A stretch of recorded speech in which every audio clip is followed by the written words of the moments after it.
What is up, guys? So we are back again with another video, and in today's video we are going to discuss kind of the more practical applications or more practical understanding of how to design a goal, right? And that sounds a bit abstract, sounds a bit strange, but effectively I want to talk you through how I am setting up my goals, what I have planned over the next couple of weeks, couple of months, and kind of put this into a more practical way for you, because I find oftentimes when people talk about goal setting, when they talk about any of this health and fitness stuff, it's very abstract. They don't really teach you the nuts and bolts. They don't really talk you through the more practical, this is what I do, this is how I'm doing it, that kind of stuff. And that's what I want to go through, rather than just having this as a generic video of this is how you set your goals. I actually want you to take you through like what I'm doing, what's going on in my life, and then all the kind of things that come along with that. So without further ado, let's actually get stuck into this. So this is my goal setting sheet here. I have a few goals filled in. I do actually have a more comprehensive document, but I just copied and pasted a few different things onto this document, just so we can kind of go through it here today. So generally when I'm setting up a plan with one of my clients or anything, we'll do a period of time of actually digging deep, setting some goals. And the way we go through it, the kind of framework that we use is we'll just go, right, what is the overall goal? So what is the actual goal that we have for whatever it is that we're trying to work towards? Like it could be a specific body composition goal, strength goal, sport, whatever. Let's actually break that down into its more specific parts, right? So for this one here, I'm going, okay, healthier. That's the goal. That's for me. Health is number one. That's my overall goal.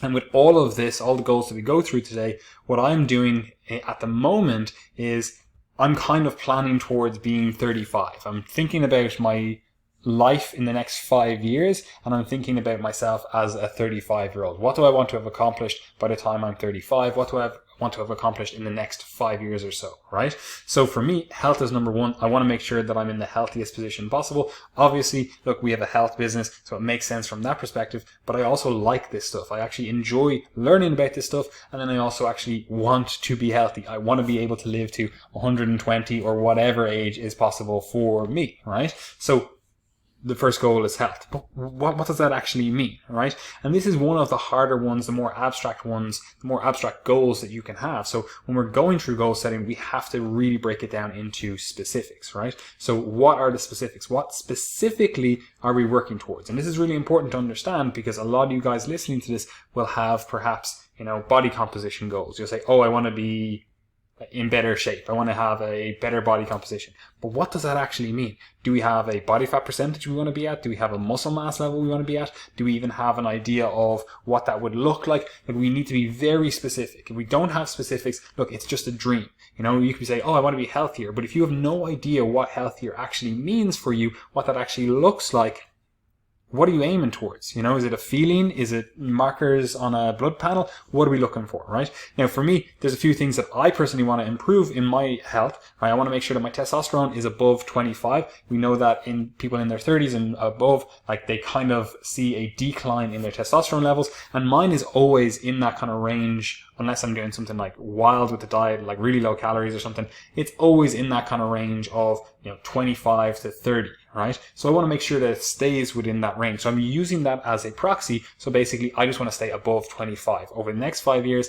that's the target, right? I want to keep my SHBG below 40, because for me, I tend to run on the higher side. And that traditionally has been associated with caffeine intake in myself, at least. So I want to make sure that I'm staying on top of that. And I want to make sure that I get it below 40, because it always tends to be, when I'm drinking coffee, above 50, 55. And I don't want it to be at that level. I want to have it lower. So that's something that I'm working towards, and something that I'm, that's a marker of health for me, right? Now, at higher SHBG levels are actually a marker of health. They are generally associated with people that are really highly active, generally associated with insulin sensitivity. There's a few different things with that, but for me, I want to get that a little bit lower, because I also have muscle building goals, right? And we can talk about that in the future. I want to have that free androgen index above 50. Now, that might be high for some, low for some, but regardless, that's where I want to have it. And I want to make sure that my LDL stays below 2.5, right? I think that's associated with better health outcomes. Now, there are a million and one other things that I would, associate with health, but that's my first goal. We want to make sure that we're staying healthy. We want to make sure that we're in a healthy position, right? So everything that I do it has to be in the framework of, this is my number one goal, because at the top here, we've also set like, what are our priorities? What's the specifics, right? So we're going through the actual specifics of the goals and all that kind of stuff, but we need to know what we're actually aiming towards, and we need to know the priorities of those, right? Because you can have multiple goals that are conflicting, and if one of them is conflicting and it's a higher priority or it's a lower priority, you want to make sure that you know which one you're prioritizing and which one you're willing to back away from if it, it impacts on a higher priority goal, right? So anyway, after specifics, once we know the specifics of the goal, we go through the process goals, right? So what are the processes that I need to do to engage in making this goal a reality? Right? And for me, in this one, it's basically just eating healthy, eating a calorie appropriate diet. Like, obviously there are other things we can talk about in terms of training, in terms of, supplementation, in terms of lifestyle parameters, but I have a lot of that stuff locked down, and I know for me, I know what I need to do. So I don't need to dial in too much with the process goals here, but if I was doing this with a client, we would really start dialing in with, okay, what are the actual habits that we need to engage in on a daily basis, a weekly basis, whatever it is, right? And then why do you want to achieve this goal? We need to know that. We need to have that in mind, because, if you don't have that, why behind what you're doing, it's going to be very hard to stick to the goal if, times get tough. We need to make sure that we understand our why. We need to make sure that we have an idea of what is going on in terms of what we need to do. And then when, motivation is lower, when times are harder, we need to know why we're doing this, because then you're able to actually stick to it and show up day after day, right? Because a lot of this stuff, it's not just something that's going to be, oh, I do this for a few weeks and it's all good. This is usually stuff, especially with health, that you're going to have to do for the rest of your life. So you need to have that strong why, right? Potential barriers to achieving this goal. And again, we need to identify these ahead of time. Now, there are obviously always going to be barriers that crop up that, we're just not able to see ahead of time. But if you do start actually planning this stuff out and start thinking about this stuff ahead of time, you're in a much better position than if you didn't think about potential barriers to this. So we go through some potential barriers, right? And then we set a timeline for achieving this. Now, as I said, the health one is a bit, it's up in the air. It's like, oh, it's abstract, so it's all the time. But in terms of, specific markers or specific things that I'm working on with my health, I will set smaller deadlines or shorter deadlines in the next 12 weeks to 16 weeks, couple of months, whatever it is, so that I can keep myself motivated along that journey, for the rest of my life, right? So that's the first one. Again, it's a bit abstract. Let's get into a little bit more, easily measured one, right? So fitter. The next goal that I have is I want to be fitter. I want to actually improve my cardiovascular fitness. Now, I would consider myself a generally fit individual, but I want to actually be fitter. And there's a number of reasons for that, which we'll get to. It's like, why do we want to achieve this? So fitter, that's not really specific. What are the specifics? How are we measuring fitness? Is it just a feeling? Is it just, oh, my day-to-day activities feel easier? What are we actually looking at, right? So for me, what I want to do is I want to improve my VO2 max, and it's just measured via the Apple Watch, not hugely accurate, but it is something that I want to improve, and it's something that I'm just using this as the metric because it's a relatively decent metric. I want to get that above 60. 60 is a relatively high level in terms of VO2 max for someone who's not an endurance athlete. However, it's not outside the realms of possibility for me as an individual. I tend to be around that kind of 55 mark, without really excessively training hard for this. So I just want to make sure that I do actually put some effort into this and really build up more of a cardiovascular aerobic reserve here, right? I also want to get my resting heart rate below 40. Now, this is obviously, day-to-day fluctuations within this, but generally speaking, a lower resting heart rate is associated with better aerobic fitness, and I want to be more aerobically fit specifically, right? Anaerobic fitness, like that kind of comes along with better aerobic fitness. You're able to recover better. Now, obviously, you do have to practice some of that anaerobic fitness in and of itself, but I want to improve my aerobic fitness specifically, right? And the marker of that would be resting heart rate. So for me, I want to get that resting heart rate below 40, because I know when I am below 40, I do feel very, very fit. Normally, nowadays, like I'm kind of in that range of 45 to 50 as my resting heart rate, but I want to get that a little bit lower, again, into that kind of 40 bracket. Now, that's not always going to be the case, as we'll see. Sometimes it's going to be, this is a lower priority because your goal priority priorities, they do change over time, and certain goals are going to become more of a priority and certain goals are going to become less of a priority. But in general, that's what I'm aiming towards. And I want to keep my HRV, so my heart rate variability, above 60. I generally think somewhere in the range of 70 to 90 is a really good health promoting range for heart rate variability, and it's also associated with a good balance in terms of your cardiovascular fitness, right? So I want to get it there. One of the easiest ways to improve that is just get a lower resting heart rate, because then there's more time between those intervals of beats, so you have more time for your nervous system to actually act in between those beats, and thus your heart rate variability goes up. So they are kind of synergistic. All of these goals here within this, like all these markers here, are very synergistic in terms of what I'm trying to do. Now, I also want to have some subjective things in terms of I want to feel like I'm fitter. I want to feel like things are just easier, right? So that's the fitness. We'll go through the process goals. First thing I need to do is get enough sleep, because I need to be able to recover from all of the different things that I'm doing, right? And I want to hammer away at recovery strategies, because that's going to really improve my HRV, right? And then I need to do a sufficient amount of cardio that I can also recover from, right? So we need to balance that cardiovascular training with recovery if we're actually going to see the improvements. Because oftentimes what people do is they just do a lot of cardio, going, oh, it's going to improve my cardiovascular fitness, and it will to an extent, but then they come up against a recovery wall and they just plateau. I don't want that to happen, so I need to stay on top of my cardiovascular fitness training and then also my recovery. So they need to be, in balance. And I also have a lot of other things that I'm training for, so I need to, again, prioritize and execute on those different things, right?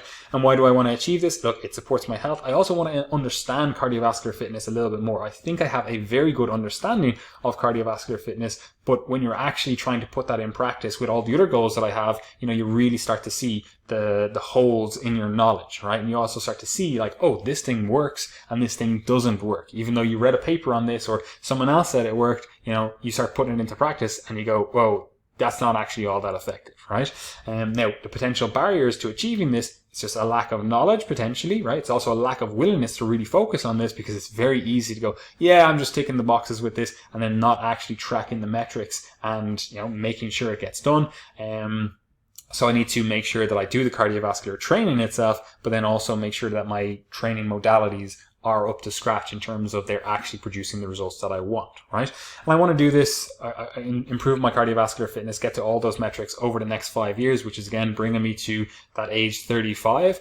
But in the shorter term, over the next couple of weeks, I am going for a hike in the Alps that I want to be really fit for. So I want to make sure that my cardiovascular training and my training in general is leading to me being fit in the mountains, right? So that's the next one. We'll go to the next one. I want to improve my muscle mass and my body composition. That is a goal that I have. I basically want to get all my muscles bigger in general. I want to be a bigger individual. I tend to be in and around that kind of, when I'm like lean, in and around that kind of 86 to 92 level. That's me, in that, whatever you want to say, 8 to 14% body fat category. But I want to basically be 92 kilos shredded out of my mind, right? So 92 kilos is roughly a Brazilian Jiu-Jitsu weight category. So I want to be like, right, I'm at the top of that weight category, shredded out of my mind. Right now, that realistically is going to require about 5 to 10 kilos of extra muscle mass, right? So that's a long-term project, and that's what we're talking about in this kind of journey. I want to achieve this ideally before I'm 35. Now, look, life is probably going to get in the way. Different things are going to pop up,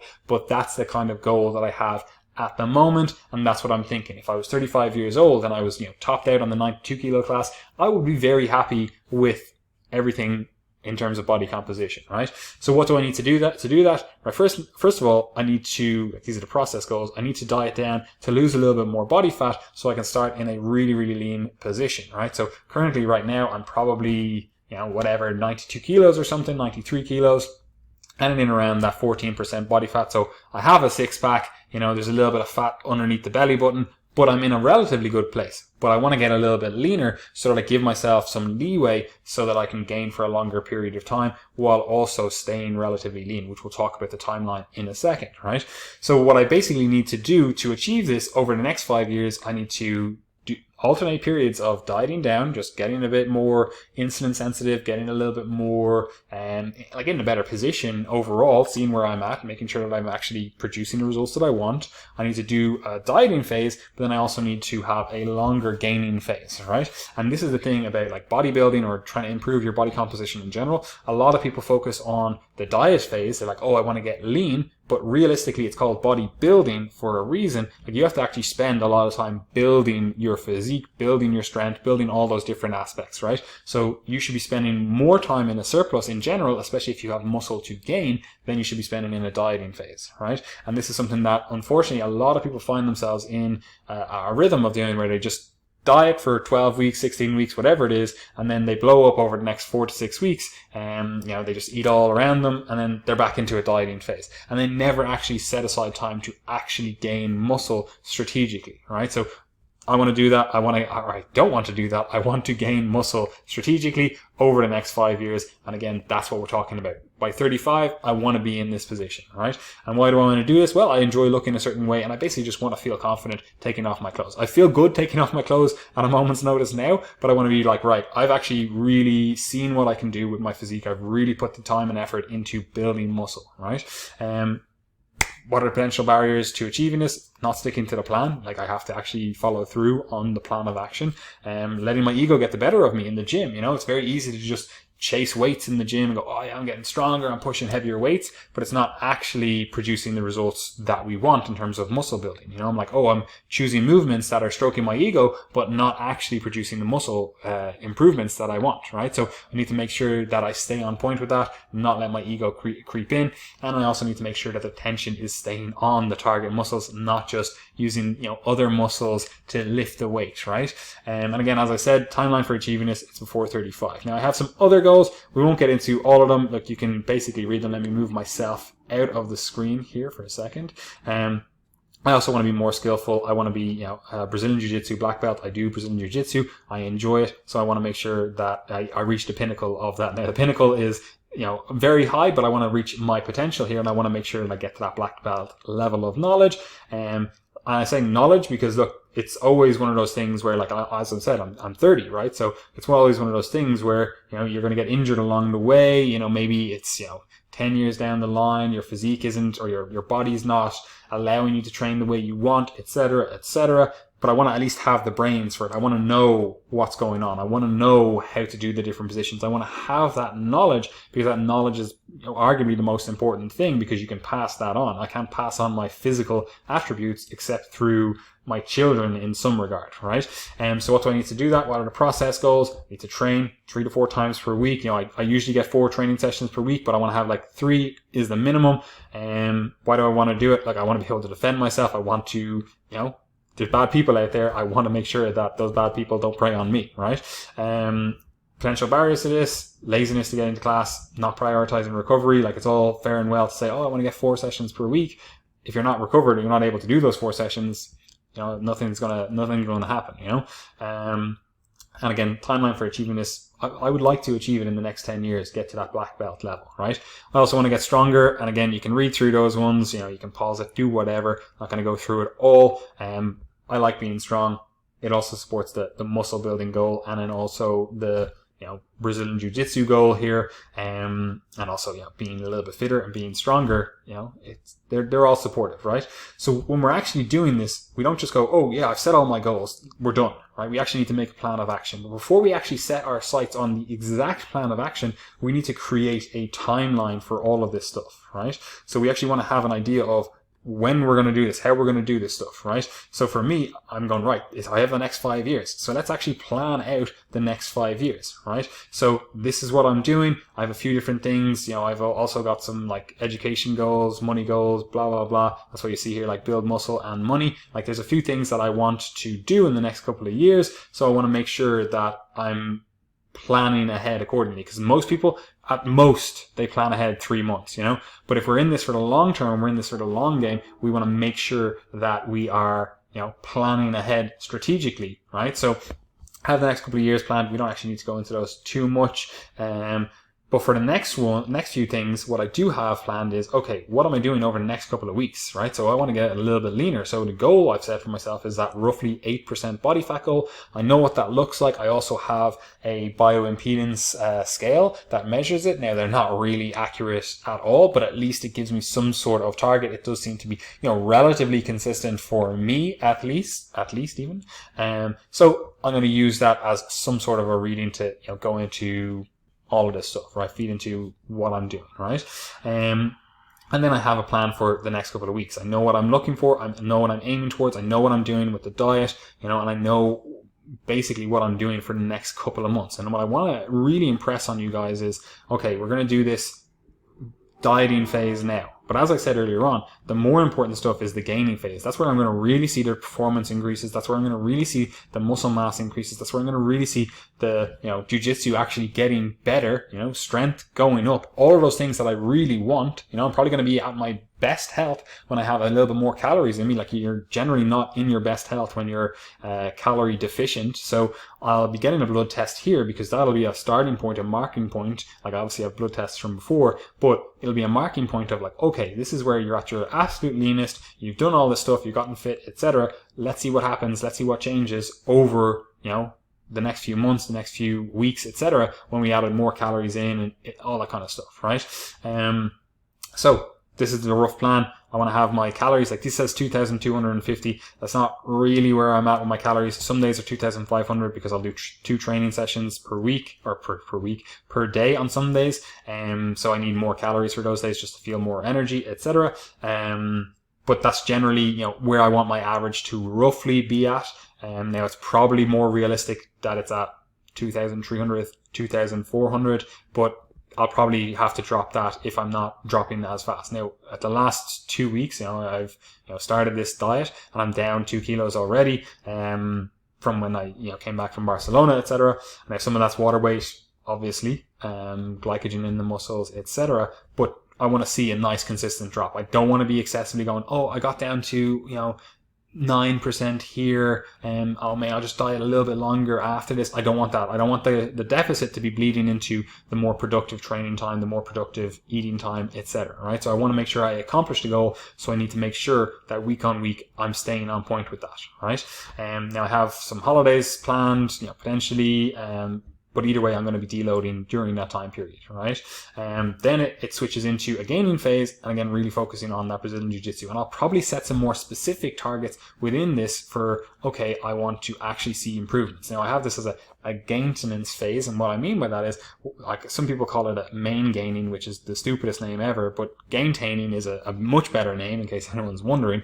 Gaintance phase is basically, I want to eat in and around maintenance level, but I'm looking for some improvements in muscle mass, some improvements in strength, some improvements in performance, etc. Right? So we're kind of gaintaining. We're gaining a little bit if possible, but we're really just in a kind of maintenance phase. And this is really important to set myself up for the next few months, which is basically really going into that gaining phase, right? I'm really trying to put on size. I'm really trying to put on muscle, and we're aiming for roughly 1 kilo of weight gain per month, which seems relatively slow, but you have to remember, I am relatively advanced in this stuff. Now, I say actually 1 kilo of weight gain, like I'm really actually only going to be aiming for 0.5 kilos of weight gain per month, right? 1 kilo is the absolute max that I would find acceptable for gaining for me, because I'm relatively more advanced. And I've been doing this stuff a long time, and I know that I actually don't have a huge propensity to building copious amounts of muscle. So while I can look at the scales and go, yeah, man, it's flying up, I'm getting great results, I know from historical, how long I've been doing this stuff, that I'm not actually great at building copious amounts of muscle. I've accepted that. I still want more muscle, but I just have to accept that for me, the rate of gain is going to be slower than for someone else, right? And for a lot of people, they'll find, oh, wow, I'm really great at gaining muscle, but I find it harder to gain fat, or vice versa. They're really, crap at building muscle, but they find it easy to lose fat. You'll find these different things about your own body, and we have to accept that. And again, we have to work with what we've got. So for me, I'm aiming for that roughly 0.5 kilo gain per month. Maybe 1 kilo, look, if I think it's being really productive. But but that's roughly what I'm aiming towards, right? And we have the next couple of years planned out. As I said, it goes to the goals up here. Then tracking wise, we're going to make sure that we're tracking all the different variables that we have in play, right? We want to make sure that, okay, what's the goal? This is the weight goal, the body fat goal. Whoop gives me a calorie readout, so I want to make sure that I'm in roughly a calorie deficit of 500 kilos, and my calorie target here is 2,500. I want to be in and around that. I have my carbohydrate or my protein, carbohydrates, fats, fiber goals, step goals, how much I want to sleep per night, blood pressure, resting heart rate, what was my lowest resting heart rate, or lowest heart rate, what's my HRV, like what's the HRV score that I get in the morning, what is the highest HRV throughout the day. Again, Apple tracks, continuously throughout the day, Whoop, they'll give you a score from your lowest period during the night usually, and then my VO2 max, like how many minutes I'm training in Brazilian Jiu-Jitsu, any notes on the week. Now again, on my real document I do also have other things in terms of, I have education goals, finance goals, business goals, etc. I'm not going to show you all that stuff. I will give you some insight into all of that stuff at a later stage, but right now I really just want to focus on the health and fitness stuff, right? So that's it, guys, right? I wanted to give you an insight into, first of all, goal setting, but then also tracking that stuff long term and planning that stuff out long term, because a lot of people, they find themselves in a position where they're just spinning their wheels. They're doing the same stuff over and over and over, and they're never actually really progressing. This is the kind of stuff you need to be doing if you are trying to progress long term. You need to be very specific in your goals, right? You actually need to sit down, go through a sheet like I just did there, sit down and be hyper specific. The more specificity, the better, right? After that, we need to actually sit down and go, well, what are my priorities? Okay, which ones are which, right? And you put them in an order of priority so you know what your priorities are, so you know where you should be working and when you should be working, right? And then we can actually start really planning that stuff out. We can do it over the long term. Maybe your goal requires you to do something over the next 20 years. Maybe it's over the next 5 years, 3 years. Generally, I like people to plan out for at least 3 years, right? Now that seems a bit excessive, but we want to have an idea of where we're going, especially with all of this health and fitness stuff. While you can make fantastic improvements in the next 12 weeks, the next 3 months, realistically, we want to make sure that we do set ourselves up for the next 5, 10, 15, 20 years, right? So that requires more long-term planning, and I find 3 years is a nice time frame because you kind of have an idea of what's going to happen over the next 3 years. Now, it might not go perfectly to plan, but at least you have a somewhat sort of maybe kind of idea, right? And then once we've done that, we've planned out the next couple of months, weeks, whatever, we're going to actually sit down and go, okay, well, what are the metrics that I need to track to make sure that I'm on point every single week, every single day, whatever it is, and then actually have a document somewhere or, tracking in whatever way you want, and actually put that stuff pen to paper or type it out, whatever. So you're like, these are the metrics that I care about, right? These are the metrics that are going to tell me if I'm on point or if I'm moving towards my goals, or if I'm not, if I'm moving away from them, or I'm stagnating, or whatever. Because with that data, you can then actually accurately change your program because you actually know what's going on, right? Now, obviously, you have to be able to set up a program correctly. You have to be able to design a program correctly for all this stuff, which we'll talk about in future episodes, future vlogs, right? Anyway, guys, that is it for today's episode. If you enjoyed it, do the usual, leave a like, comment, subscribe, all of that fun stuff, because it actually really does help the channel, right? Anyway, we will see you in the next one.